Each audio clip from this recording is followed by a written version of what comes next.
Good afternoon, everyone, to another exciting episode of PWHR Voices. Today, we welcome Miss Neha Rana Dutta, CHRO, Aspire Hospitality Group. Neha, we welcome you on board. It's a pleasure for us to be speaking with you. Thank you. Thank you so much, Sugan, for having me on board. Thank you. So today's discussion is as interesting as it is for every time, because every time BW People comes up with various HR-centric issues that we talk about, solve issues, and then we reach out to a conclusion wherein, it pegs a way that, HR Voices is more of solution-oriented, a talk show. So today's, topic of discussion is harnessing employee engagement for enhanced productivity. Now, what it all means basically is what everyone know, but then I have a view to it, which I would like to give in form of an introduction just for people to know what exactly we'll be discussing in form of crux. So in today's competitive business landscape, organizations are increasingly recognizing the crucial role of employee engagement in driving enhanced productivity. Employee engagement refers to the emotional commitment and dedication employees have towards their work and organization. So when employees are engaged, they are motivated, they're satisfied, and they're willing to go an extra mile to contribute to the success of any company. Now, through this discussion, me and Neha, we will both explore on how harnessing employee engagement can lead to improved productivity in workspace, because often leaders are of the view that it's something which is in co-injunction. Both these aspects, productivity and engagement, they go hand in hand. So we'll understand how actually it impacts. So Neha, my first question directly to you, how do you think, or how does the employee engagement influence employee motivation and commitment? Can you provide certain examples of how employee engagement initiatives have improved productivity in real world organization? You could give an example of your own organization as well. Absolutely, absolutely. See, foremost, I would say engagement is often confused with employee well-being, employee satisfaction, and employee happiness. However, all these measurables are ever changing. For example, a pay raise may make you happy for a very specific time, but you can again think back to disengagement if you are not engaged. Even if you'll ask Google that what is the definition of engagement, it will say that it is the strength of mental and emotional connection which employees feel towards the organization, their work, and their team members. For me, engagement is slightly more deep-rooted, and it brews a very long-term connection with the organization. It is a driver of achieving the goal of motivated and committed employees. I do not deny that. But I'd like to bring you examples from my own organization. So Aspire Hospitality Group has been into business for 20 plus years, but I still call ourselves fairly new because we've undergone a major revamp, and with the launch of our new boutique luxury brand, we've unveiled a new brand. So we treat ourselves more or less like a startup itself. And as a startup, engagement becomes even more crucial. Right. Because our key initiatives that have helped us is that we provide a challenging platform to perform. Our corporate leaders are free to use their strengths, and they have access to all opportunities, and they develop their role and career alongside. We brainstorm heavily. So as an organization, at the stage that we are, every opinion matters, and it seems to count in our decision making, which again gets us an increased engagement from our strategic leadership team members. The third, I would say that we display an immense trust in the business and our people. So we all collectively believe that the organization will be greatly successful in the impending future. And lastly, I'd like to add that, which is most important actually, is a great level of transparency and fairness, which is a part of our modus operandi of operations here. Which helps us, having an enhanced level. All of them together are powerful indicators of employee engagement and the connection that we build with our team here. Okay. In a way, do you think that there are certain examples also that you could provide, could be of various other organization and within your own as well, that how engagement has reaped fruits of productivity at your workplace? See, I'm again saying, engagement is not definable in examples. It is your Okay. daily demeanor at work. Okay. By Okay. doing a birthday bash or a special lunch, I'm not engaging my people. I am actually adding to the happiness quotient of the day. That we did some team building activities. It's great fun. We had a great time together. But that is happiness short lived. What I focus on is having engaged employees in a long term business model. A Okay. long term business model will obviously give you engagement opportunities on a daily basis. Trust is something that I cannot build on a fortnightly basis. That I have a 15th of the month defined as a engagement activity date. We will engage everybody on that date, and we'll develop phenomenal engagement activities, and we'll have people participate in. We'll all have a good time, good snacks, have drinks, parties, close the day. That's not what Okay. is engagement. Engagement in its true sense, and I may have a very different perspective here. Engagement in its true sense is something which is there in your daily demeanor. How do you build trust in your people? How do you, how do you build connection of the people in with their brand? How do you build that connection with your team members? How give them opportunities to speak their mind? Are their opinions even valued? So for me, that is engagement. For So, me, engagement is, hmm. is undefinable in specific events itself. But then how can organization measure the impact of engagement activities on productivity? Because that's a crucial Very, scale. very, very easy, very easy. By Okay. connecting engagement efforts to tangible business results, such as for an HR person, maybe the turnover rate, the retention percentage, Okay. the sales numbers, your customer satisfaction levels. So if I'm a happy employee, I may have those results for a specific period, but if I'm an engaged employee, I will have consistent positive results, So it just makes it simpler by actually linking it with tangible results. Rather than saying that, once a year I do a survey, and, just before doing a survey, I do some phenomenal employee activities. Everybody is happy. They enter a survey and they say, like, wow, I have the best HR, that I've ever experienced. And, they all entered. Are you happy? Yes, we are. We just concluded our evening party. I am extremely happy. So I Right. don't believe on surveys that much, because this is like a 1 year round exercise, Exactly. and you can't build you can't actually gauge your engagement levels truly from it. Engagement for me is through tangible results. And those tangible results, I'm sure every department has a way to or mechanism to define that, these are the results that I'm working for. These are my goals. If I achieve A, I achieve my goal. If I don't achieve A, then I don't achieve my goal. So it's always measurable. You cannot name even one department in any function or any industry which does not have a tangible result. No, I completely agree with you on that. While such engagement activities have a very high level of retention rate when it comes to employers' way of gauging it or measuring it, but what other benefits can result from high levels of employee engagement, according to you? Can it also See, stop the concept of office politics? I mean, not stop, but then curb. I would say office politics is probably something very small for me. I would park it on the pavement here, but I say that besides productivity, engagement fosters better employee retention. So you have people working with you for a longer duration who would want to stay associated with the company.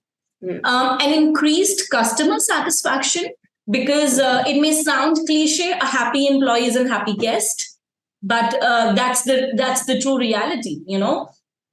I may, if I'm saddened by the way my employer is treating me today, do you think I will do anything extraordinary for my guest? It has to be extremely mutual. So that is again a very big plus, I would say. And there are better organizational health. So that reduced office politics comes as a part of the organizational health. But I think a broader term to use should be a better organizational health, is what I look at it. And it actually is an assembly of various small issues that can be avoided because we have kept the engagement as a top notch. Okay, fair enough. So, how, in your view, does employee engagement fosters a positive work environment, and contribute to higher productivity? Because in your view, if I would ask, are there any specific industries or sectors where the impact of engagement on productivity is more pronounced and nuanced in comparison to other industries? Absolutely. See, many statistical data have shown and they have concluded that 90% of the top executives feel that an engaged employee is a better performer. And we both would have read these statistical data online at many websites. When employees are engaged, discretionary effort goes up, which is employees wants to go above and beyond their basic requirements of job, and does an exponential increase in their productivity. So yes, employee engagement does foster a very positive work environment, and it does contribute to a very higher productivity. Are there any specific industries? My answer is no. Engagement is all pervading concept. It is not limited to the service industry and it's applicable to all businesses, irrespective of their nature of their operation. I apply engagement back home as well. To me, an engaged child is less distracted, and that encourages feelings of positive well-being. So for me, engagement is a part of any organization. I call a family as an organization as well. I'm actually running an organization back home. And if I don't engage my children well, I will only end up having a bunch of them distracted and, not feeling positive about their behavior and their being. So for me, that holds a lot of responsibility, and which is why I say engagement is like, it's like all pervent. Can you draw a synchronization between, see, every coin has two sides. Okay. Absolutely. So in your view, are there any potential challenges as well that we face while, we're trying to improve the engagement and productivity? Because while your intention is pretty clear that you're doing certain activities in order to engage your employees, but it can backfire as well sometimes. Because the kind of activities, as you rightly said, holding meetings or evening parties is not a mode of engagement. That's the one time or a two-time gig. But holding a conference or holding a strategy, or strategizing it in a way that there's certain activities or there's certain engagement ways that by which we will be able to foster productivity. They might also hamper you or backfire at you because they might not be effective with X number of people. Not all people can gauge attention and can gauge what you're trying to impart them in a very positive manner. So do you also feel certain potential threats while you're trying to have engagement activities, and fostering productivity at work? Understood. I get your question and I get the thought that you're coming from. But however, I try and take it from an organization's perspective. For me, we humorously term this as the litmus test. That whether my organization indicates that I'm an acidic organization or an alkaline organization. I'm sure all of us have gone through the litmus test readings while we was doing our bit of science growing up.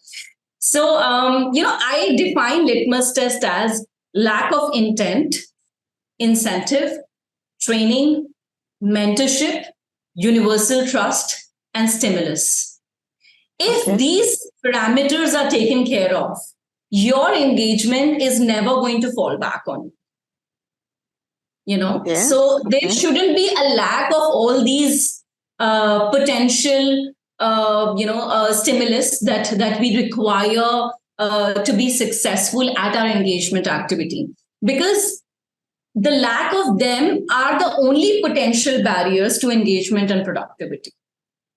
Okay. And Okay. if you want, I can repeat it again. So the litmus for No. me is lack of intent, incentive, training, universal trust, and stimulus. And we try and be slightly more humorous about it, but we do try and quarterly check the litmus test of the organization and see And how do you what do it? so we weigh ourselves according to this. Has our intent been right in the next 3 months? Has our intent of growth been right? Have we met the growth parameters? Have we incentivized people who have done well for Okay. themselves in this quarter? Has there been enough training provided? Are we in line with our training budgeted man hours? Are we in line with our training need analysis? How many people have we mentored in these 3 months? Universal trust is something which is ongoing. This is something which I don't need to measure on a daily or a periodic basis. I either build or I don't build. Mm-hmm. How many new initiatives have we started? What is the stimulus? It's a new company. If I don't look at these things, then I will fall flat on my face. It is so important to see what I can do as an organization and what I can offer as an organization to my employees for them to be successful, for me to have higher productivity, and in the bargain, create an engaged group of people. Let me put it this way, Neha. What if, according to you, holding healthy competitions within teams and organization could be one of the way of engaging employees? Wherein, I'm just quoting an example. I'm not saying that you do it purposely, but just an example. An employer might feel that healthy competition could be one of the way of engaging, wherein everyone tries to healthily prove their you know uh, uh, laurels, what they've brought to the Sure. organization and the way they work.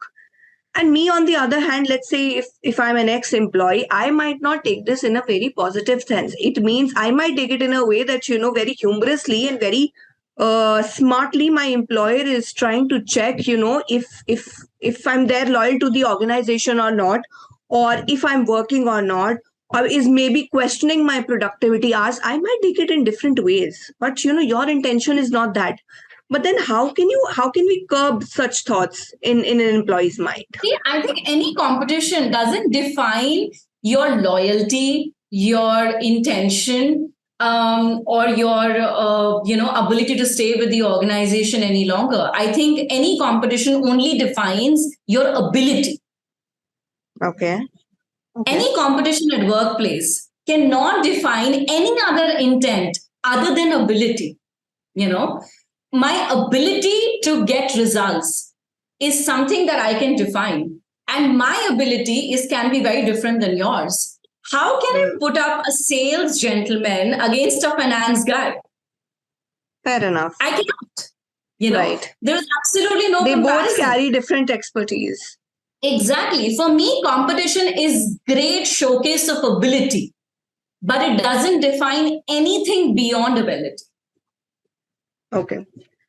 Lastly, Neha, how does employee recognition and reward programs impacts the employee engagement and productivity in your thought? Oh, it's great. I believe talent minded organizations know that their people are the greatest lever for business success. An organization should always believe in recognizing and rewarding any successful idea. Number one. Okay. Number two, a mindful business decision, that has helped the organization in any way or the other. A progressive organizational change, an integrity driven approach, and most importantly, leaders for tomorrow. My approach is slightly different here again. I don't believe in the monthly award ceremony wherein I have to draw, and plug in, names and chits from every department and tell them, now this is my periodic activity. I have to definitely announce an employee of the month or something. I make it more business headed. The approach is slightly more rational. You give a successful idea. You don't have to wait for a periodic ceremony to come in for us to recognize you. So we have recognition schemes based on viability. How your successful idea was great for business. How did you take a very mindful business decision with which we reduced expenses or generated exceptional profits? What organizational change that we make in ourselves so that we could progress further. We could be as aggressive in the market as an old standing business. What was our integrity driven approach when I say that, what did I do so honestly well, wherein there were chances of leak, but my integrity flew off with bright colors. And yes, at last, I never forget this, but leaders of tomorrow, people who have potential to be leaders,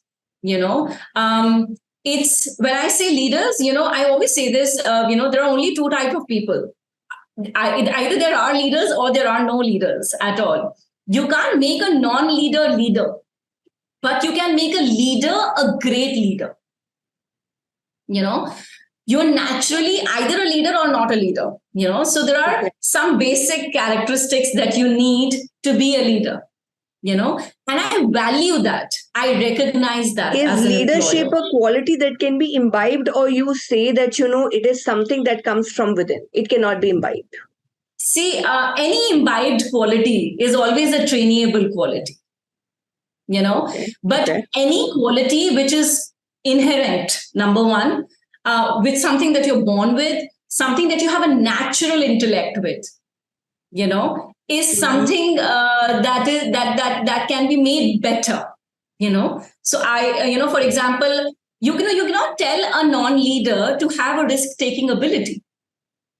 You either have a risk-taking ability or not have a risk-taking ability.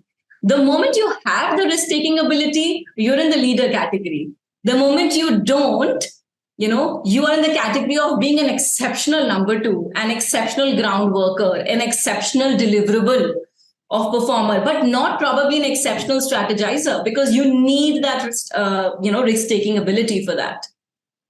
So it's very important for us to appreciate and recognize the leaders of tomorrow, because when we do that, then we create an effective pool for tomorrow.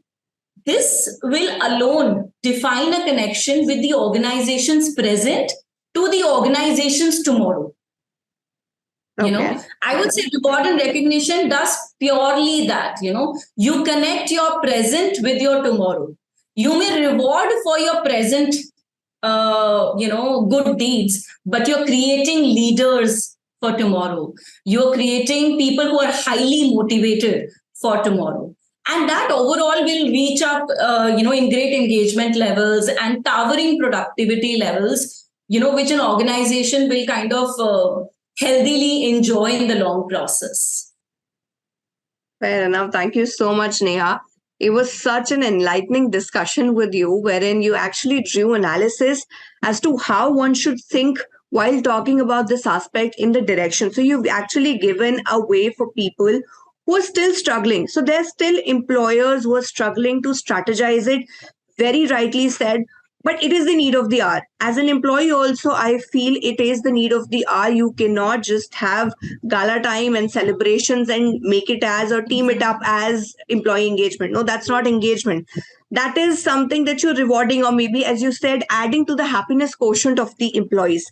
But it is not an engaging activity, because it is something that colleagues will do outside office as well.